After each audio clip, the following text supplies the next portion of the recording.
Olá, eu sou o editor, e hoje trago um corte do canal Verdade Concreta, que repercutiu uma fala do presidente da Sérvia a respeito da participação dos Estados Unidos e da OTAN nas guerras da Ucrânia e de Israel. Confira o corte, e no final, farei algumas considerações. Dilema paralisa os Estados Unidos na sua guerra contra a Rússia. E quem traz algumas reflexões importantes que eu quero discutir com vocês aqui neste primeiro momento é este cidadão que aparece aí na foto, que é o Aleksandar Vučić, que é o presidente da Sérvia, e ele coloca a seguinte questão: se a OTAN, se os Estados Unidos já estão tendo problemas para enfrentar a Rússia no seu fronte na Ucrânia, como é que esse mesmo grupo conseguirá bancar uma guerra no Oriente Médio contra o Irã, caso isso aconteça? Se a OTAN já tem problemas em um fronte, como irá conseguir dar conta de dois? A tendência é de que conforme a coisa cresça no Oriente Médio, e me parece, e acho que a vocês também, que o Benjamin Netanyahu está determinado a produzir uma guerra regional. Conforme a coisa cresce no Oriente Médio, isso vai acabar gerando mais problemas para o fronte da OTAN contra a Rússia que acontece na Ucrânia. Quanto mais um lado drenar energia, mais será necessário puxar do outro. De forma que a tendência é de que a coisa explode no Oriente Médio e isso paralisa a situação na Ucrânia. E essa reflexão que o Vučić fez, eu acho extremamente importante da gente debater ela aqui. Por isso o título deste primeiro momento aqui, deste primeiro tema do vídeo de hoje. Trago a seguinte matéria. O Vučić, que é o presidente sérvio, ele diz o seguinte: a situação do Ocidente na Ucrânia vai piorar com a escalada no Oriente Médio. Porque se já é difícil manter um fronte, como será possível manter dois? Enfrentar a Rússia é um problema, enfrentar o Irã é problema e meio, e olha que os Estados Unidos ainda nem começaram a mergulhar o entorno da China em uma situação mais complicada. Então, os três grandes adversários dos Estados Unidos, da OTAN, hoje são China, Rússia e Irã. Já na Rússia, houve um problema enorme e a OTAN e os Estados Unidos sofreram várias derrotas no campo econômico, no campo militar, no campo político. Muito pouco do que se esperava saiu exatamente como era esperado. A Rússia surpreendeu e revelou resiliência em vários pontos.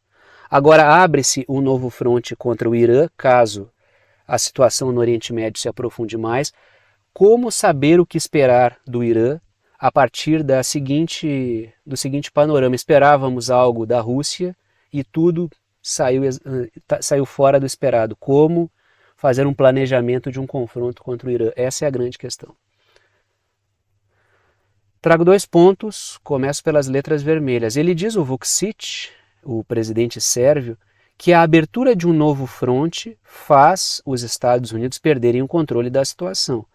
Porque já não tinham o controle, já não estavam na dianteira na guerra contra a Rússia. A Rússia aumentou a capacidade militar, tanto de produção de munições, armamento, como de recrutamento. Tem muita solidez militar e econômica e política.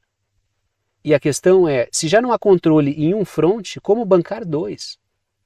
Se um fronte já estava desmoronando para a OTAN, a abertura desse segundo vai acelerar o desmoronamento do fronte na Ucrânia. É isso que o Vučić está colocando. Segundo ponto, letras azuis. A OTAN já vive uma sobrecarga apenas, entre aspas, porque a Rússia não é pouca coisa. Eu coloquei o apenas por quê? Porque se o objetivo é enfrentar Rússia, China e Irã, já na Rússia a coisa já deu problema. Então eu coloco apenas porque a Rússia não é pouca coisa, é uma potência nuclear, por isso que o apenas está entre aspas. Agora, conforme a gente vai somando mais frontes, a coisa vai ficando cada vez mais complicada, porque o Irã também não é pouca coisa. A resposta que o Irã deu dias atrás, com vários mísseis que atingiram seus objetivos, já revelaram qual é o tamanho do problema, porque Israel não conseguiu deter o ataque iraniano. Então é óbvio que se o Irã entrar com tudo em uma guerra, a OTAN terá que dar suporte a Israel. Porque Israel passa trabalho com o Hamas, com o Hezbollah a coisa piora, ou seja, passa trabalho contra o Hamas, que é grupo palestino. A coisa se torna ainda pior com o Hezbollah, tanto é que Israel tentou uma invasão terrestre no Líbano e a coisa foi neutralizada. Agora, se a coisa vai acontecer contra o Irã, piora o panorama. O panorama é ainda pior. Então, como ter controle dessa situação como um todo? É lógico que a OTAN terá que entrar diretamente. A questão é a saúde para a OTAN dar conta de tudo isso. Como o pessoal diz no futebol, como é que vai ter perna para tanta coisa, né? Letras vermelhas. Aí no mapa está todo mundo, né, ou quase todo mundo que foi citado. Está aí o confronto na Ucrânia, pintada de rosa, lembrando que a Ucrânia já não tem mais esse tamanho. A parte da Rússia pintada de verde, a Sérvia pintada de amarelo, e a preocupação do Vučić, que encontra-se na Europa, que é um palco caso essa guerra na Ucrânia ela se estenda ou se espraie geograficamente, e Israel está lá pintado de laranja mais ao sul. Letras vermelhas. Ele diz, o Vučić, presidente sérvio, que o Netanyahu explora o atual cenário para tentar resolver os seus problemas políticos. Então ele tem projetos individuais, segundo o Vučić. Estou trazendo aqui ainda na ideia, eu misturo com coisas que eu estou falando, mas estou me baseando nas ideias que o Vučić, presidente sérvio, está apresentando. Ele diz que o Netanyahu tem projetos políticos, pessoais, que ele está levando a cabo. Tanto de ficar marcado na história política de Israel, quanto, se discordarem, discordem do Vučić, tá? Só estou colocando o que ele está trazendo aqui e acrescentando as discussões que eu costumo fazer. E estou misturando temas que abrem normalmente os vídeos, que é a questão da OTAN contra a Rússia, e misturando ao que normalmente aparece no segundo tema, que é a questão do Oriente Médio. Por quê? Porque uma, me parece, vai passando o bastão para a outra. Quando apareceu Taiwan naquela história dos pagers explosivos lá, eu achei que poderia ali ser uma passagem de bastão por uma crise lá em Taiwan também, né? Comecei já a amarrar muitas coisas, mas a situação acabou murchando um pouco. Mas a gente percebe que um fronte vai passando o bastão para o outro. Porque a coisa está afundando na Ucrânia para a OTAN, para os Estados Unidos. Isso está muito evidente. É muito difícil manter a situação nas linhas de defesa ucranianas. E aí agora a situação explode no Oriente Médio. É lógico que o governo Biden, que vive um ano de eleição, a Kamala Harris, que é a vice do Biden, está concorrendo nas eleições, o Biden precisa sustentar essa droga toda até as eleições. Não pode deixar a peteca cair na Ucrânia, mas também não pode, que não seria saudável porque existe um problema em setores democratas, deixar a coisa explodir no Oriente Médio. Aí vive um enorme de um impasse, porque se o Biden deixa isso acontecer, isso explode na Kamala Harris, que é a vice dele que está concorrendo. Aí o Trump ele vai para cima justamente com essas pautas. Então, o que o Vučić está colocando é, o Netanyahu tem certos projetos, até porque para conseguir ver um horizonte político mais promissor, o Netanyahu não pode sair agora do poder, porque se ele sair agora do poder, ele tem que responder a uma tripa de coisas que tem aí, acusações contra ele, as que já vinham de antes do governo e de outros governos, né, de outros carnavais, e as que ele conseguiu nos últimos tempos. Então é lógico que o Netanyahu ele usa a pauta da guerra, da invasão, para manter-se no poder e tentar, dentro desse panorama, encontrar uma saída mais viável para a sua situação. No meio dessa bagunça toda, pode ser que a situação vire e ele consiga ter o sucesso que ele necessita para poder sair dessa situação de forma mais positiva. Só que o fato é, o Netanyahu ele é habilidoso politicamente, ele é um cara que conhece os meandros da política israelense, encontra-se numa situação difícil e o único caminho que ele encontra, até porque talvez seja o único caminho que ele tem, é manter este caos e a unidade em torno dele a partir deste caos. E convenhamos, ele tem obtido sucesso aí.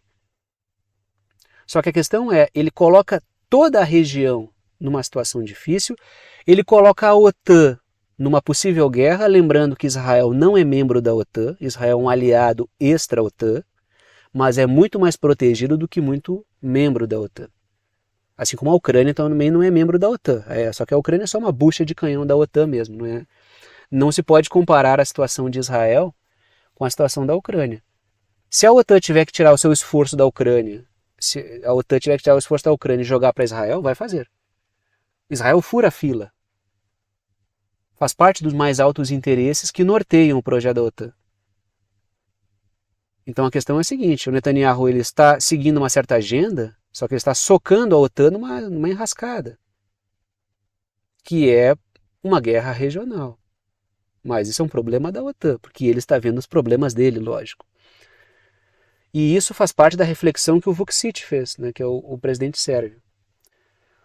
Letras Azuis, que é uma figura política bastante habilidosa, tá? É um cara que tem digamos ali, um traquejo político muito grande, dialoga com muitos setores, é uma figura que transita muito bem pela política, o Vučić, né? Consegue fazer acenos ambíguos, consegue dialogar com o lado de lá, com o lado de cá, com tudo quanto é lado. É uma figura bem ensaboada também. Letras Azuis. Ele diz, o Vučić, que o cessar-fogo na Ucrânia gerará um impasse, que é possível que a situação na Ucrânia termine como um impasse ao estilo Coreias. Uma tensão enorme, uma demarcação de uma zona ali de contato entre duas forças extremamente hostis uma em relação à outra, e que isso fique congelado ali, essa tensão fique congelada exatamente como aconteceu lá no episódio da Guerra das Coreias e o posterior até hoje desta situação. Então esse é o posicionamento do Vučić que eu trouxe para a discussão porque eu acho que me parece que ele cria uma interpretação de passagem de bastão de um evento para outro, fazendo uma leitura habilidosa de que é óbvio que a OTAN está tendo dificuldade em um e não vai conseguir bancar dois. Então vai ter que tirar o esforço de um para botar do outro lado. De uma certa forma, embora o ambiente no Oriente Médio torne-se complicado, para a Rússia inclusive, a Rússia observa isso como o seu adversário tendo que focar em outro lugar. E logo o adversário que tentou criar vários incêndios para a Rússia apagar no seu entorno para desfocar a Rússia da Ucrânia. Quem acabou tendo incêndio para apagar foi a própria OTAN. E a Rússia assiste isso com uma certa tranquilidade, né?